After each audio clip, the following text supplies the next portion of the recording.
Okay, greetings physics freaks. This is Mr. Resentes and I'm on chapter 7. I'm talking about motion in space. Look on page 248 if you want to follow along. I'm going to give you a couple of equations about period, which is the time it takes to go around once, planet I'm referring to, go around planet once, and then speed, which is going to be velocity of an object while it's in circular motion.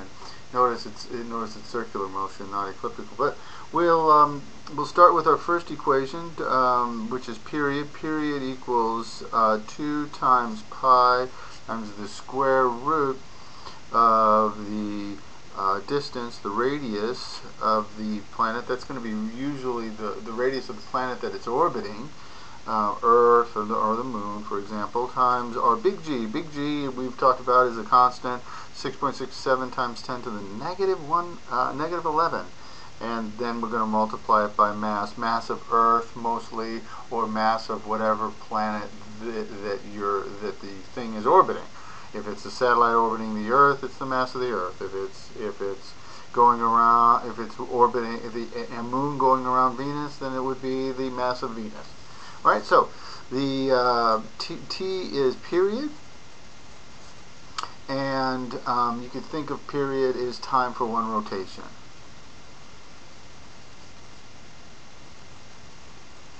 Think of period like you think of period in a wave. All right. So R equals radius, and radius is distance.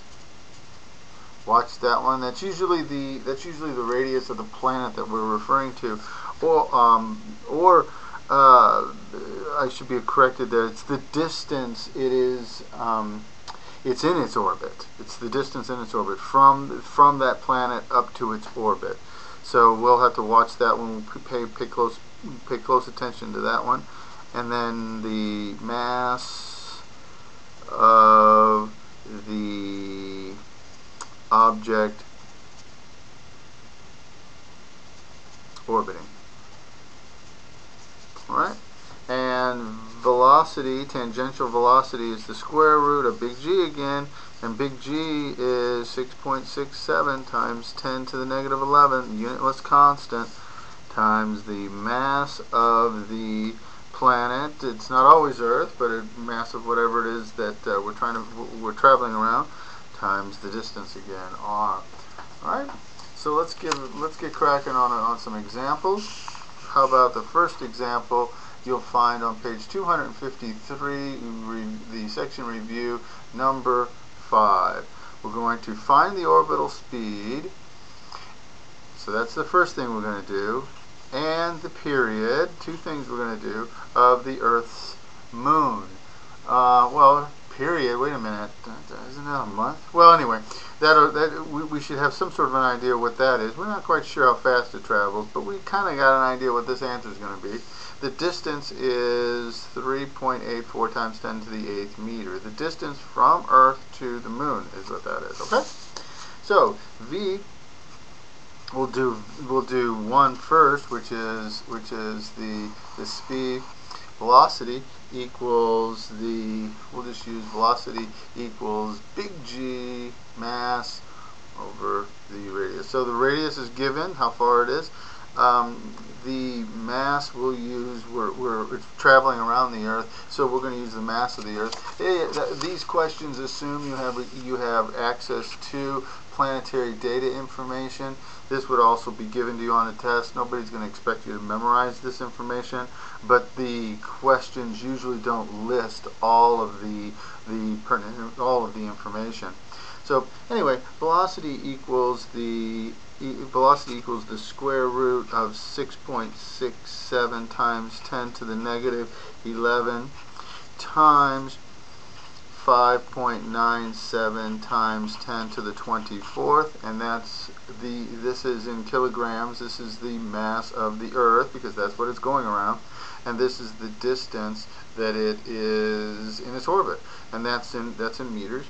And then you divide that by the 6.6 times 10 to the 11. My apologies, is the constant. I was thinking about the numerator. I'm getting way ahead of myself. 3.84 1.84 times 10 to the 8th meters.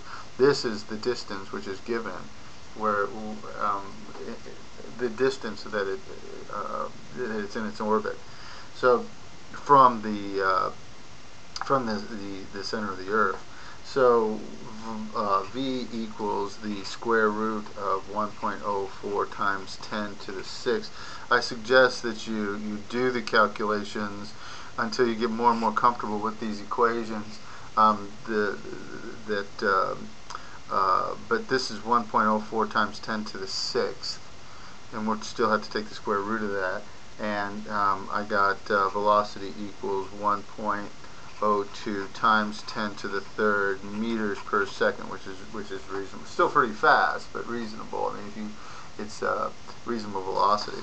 All right. So the next is the period. Let's just get a whole nother sheet of paper for the period, because I don't want to have to crowd myself. So with the period,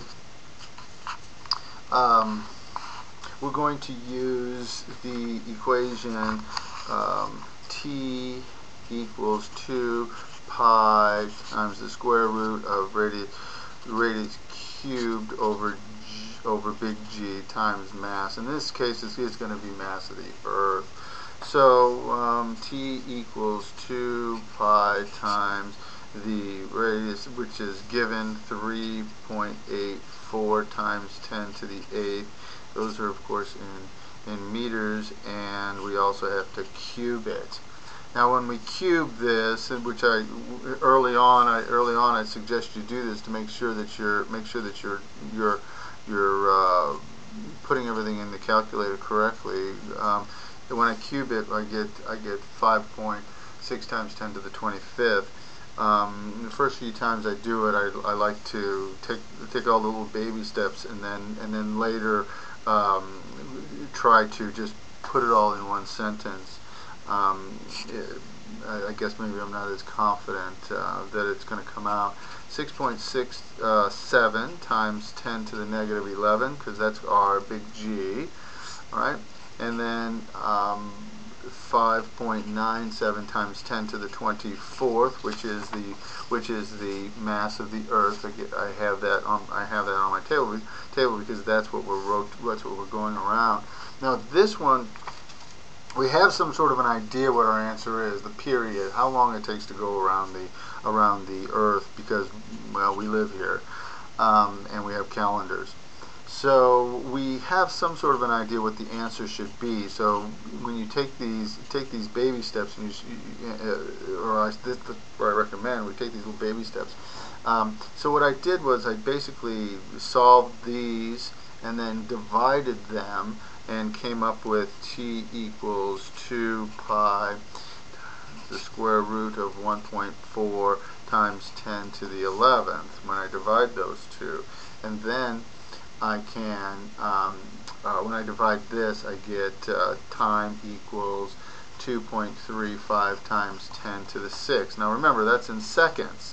So you divide that by 60, you'll get 3.9 times 10 to the 4th minutes.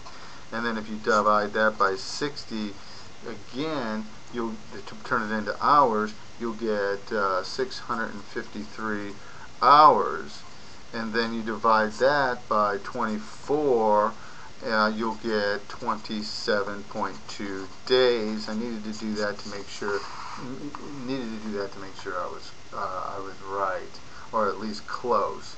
And the 27 days is in fact the period is a reasonable period for the moon going around our Earth. So I'm confident that I'm correct. You should always look at your answer and think to yourself, does it make any sense? And that answer certainly makes sense. So we'll go with that. All right. Lovely. Let's move on to another practice problem that we could try. At what distance above the Earth would a satellite have if it has a period of 125 minutes? And this is Practice D, page 251, number 2. So with this one, we're going to use t equals 2 pi square root r cubed over g m, and obviously what we want is we want this r in here, don't we? So we're going to have to do a bit of algebra to squeeze that r out of there, aren't we? All right. So first of all, this is in minutes, and we just worked a problem, and you know it's got to be in seconds. So let's turn that into seconds, and that should be easy enough. So we have 500 seconds equals 2 pi times the square root of r cubed divided by 6.67 times 10 to the negative 11. That's that big G, unitless constant, times 5.97 times 10 to the 24th, which is the mass of the Earth. So, because we're talking about the Earth, of course. So this is mass of the Earth. Lovely. How are we going to get that r out of there? Well, in order to get that r out of there, what I would suggest that you do is do the math and break this down, and that's basically what I did. Was I had to multiply this side of the well, I divided this to get this over here, so it'd be 7,500 divided by 2 pi, and then got rid of the radical by having to square that. And then once I did that, then I had to multiply by these two to get them over here as well, right? So do this math, multiply it by the 6.67 times 10 to the negative 11, and then multiply it by this 5.97 times 10 to the 24th, and that should come down to the cube root of 5.6 times 10 to the 20 equals r. And remember with this one, what you're doing is you're trying to find the distance, which is this distance of this satellite. See, here's Earth, right? Here's Earth, and this distance is the radius of Earth, which is 6.38 times 10 to the 6th meters, and I know that because I have my little planetary data handy.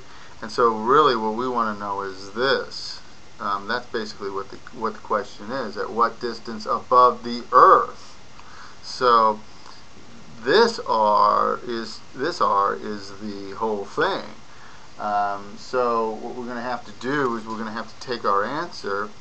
Well, our answer here, if you took the cube root of this, our answer here is going to be 8.2 times 10 to the 6th meters minus 6.38 times 10 to the 6 meters, and that's going to give us our answer, which is 1.9 times 10 to the 6th meters, which is actually the answer that we're looking for. But if you got to this point, you should give yourself a big hearty slap on the back and congratulate yourself, because you did doggone good. You just have to recognize what the r value is for. All right. Excellent question. Chances are that'd be a great test question, because you have to. It's got some rigorous algebra that you're gonna have to dig that r out of there, and so give that a try. Give that a try on your own, and then test it and see if you come up with the same answer I did. Please feel free to ask any questions that you have in class. One more thing I should mention is acceleration due to gravity, which is small g. Small g is big G times the mass of the Earth divided by the radius squared. And you could calculate this g, which is the acceleration due to gravity. We've been using this all throughout Newton's laws, and so you could see that it's k again, and the mass of the Earth divided by the radius squared, and I get 9.8 meters per second squared. So notice that Newton was able to come up with this only because of Kepler's work and his ability to see this relationship with which was so important, provided by Kepler. So also finding g is another operation that you'll be asked to do. G maybe on other planets, including our own.